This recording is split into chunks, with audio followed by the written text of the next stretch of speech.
meus alunos do primeiro ano. Hoje nós vamos continuar a nossa aula sobre Egito e Mesopotâmia, né? Tratando dos assuntos sobre arte, religião e poder.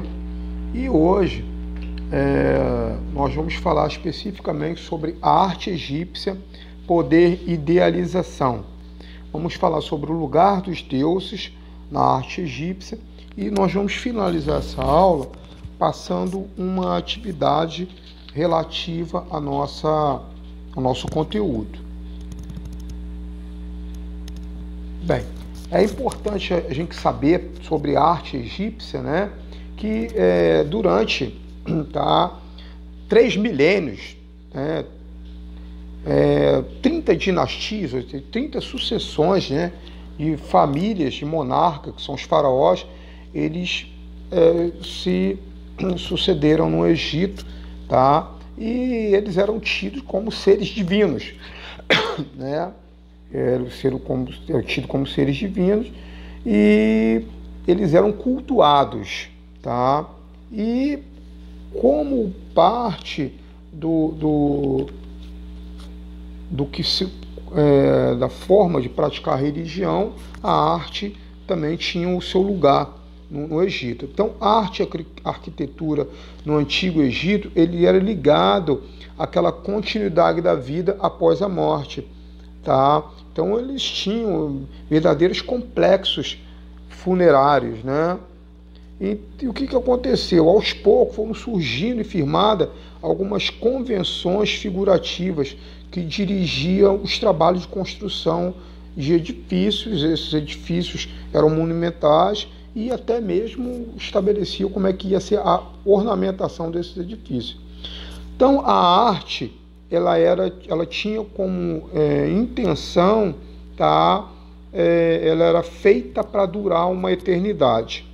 E eles tinham em mente que essa arte, ela tinha que ser reconhecida como sendo deles em todos os tempos, O egípcio, os povos do Antigo Egito, eles levavam muito a sério essa coisa da eternidade, né? Então, por causa disso, eles convencionaram uma representação idealizada. O que é isso? Ela é fruto da imaginação, ela não está presa à realidade, E, além disso, além do fato de ser idealizada, ela tinha que ser capaz de traduzir a ideia de que não pertenciam a uma época específica, mas à eternidade, Por esse motivo, as figuras humanas, os objetos, os animais, eles são representados de um modo que, quando você olha, você sabe que é uma arte egípcia, um produto do Antigo Egito, Então, ela é uma coisa que vocês têm que guardar, A arte egípcia, ela é idealizada. E ela tem um formato fixo, Cada parte da figura, ela tinha que se representar da seguinte forma: primeiro, ser uma arte idealizada, E segundo, seguir uma regra de representação. Qual é? A cabeça e os pés eram representados de perfil, Ou seja, de lado. O tronco era representado de frente, E esses são os melhores ângulos que alguém possa reconhecer essas partes do corpo ou ter uma noção ou ideia precisa de como são, Por isso que eles faziam dessa forma. Outra coisa, eu coloquei um exemplo aqui disso, né? É o sacerdote sentado à frente da mesa de oferendas, representando, de acordo com os cânones da arte egípcia, rosto, membro, braço, perna e pé de perfil, olho, ombros de frente.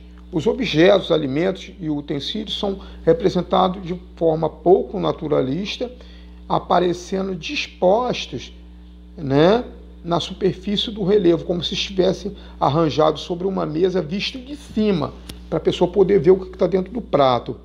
E numa composição que destaca claramente as formas aí dos objetos, Então, é dessa forma que é visto. Bem, ainda dentro dessa arte ligada à religião dos povos do Antigo Egito, o Deus, tá? O Deus também tinha um lugar dele de destaque, tá? E era valorizado muito a construção, tá? Os edifícios dedicados às divindades oficiais egípcias. No caso aí era o faraó, tá? E dentre esses templos, os complexos funerários, como de Luxor, Karnak, onde eram adoradas as divindades local e os deuses protetores do faraó, no caso o Amon-Ra, tá? Então, olha só, a entrada desses templos na entrada desses templos eram colocadas estátuas do faraó e os obeliscos, tá? Aqueles monumentos que identificavam aquele templo ali. E o caminho do acesso a esse templo também era protegido por esfinge. A esfinge nada mais é do que uma imagem que tem corpo de animal e o rosto do faraó. E tinha como intenção proteger aquele templo funerário dos maus espíritos, tá? Então, à medida que você ia adentrando naquele ambiente sagrado, o espaço ia diminuindo, o teto ia rebaixando, o chão ia subindo. E isso também tinha uma intenção.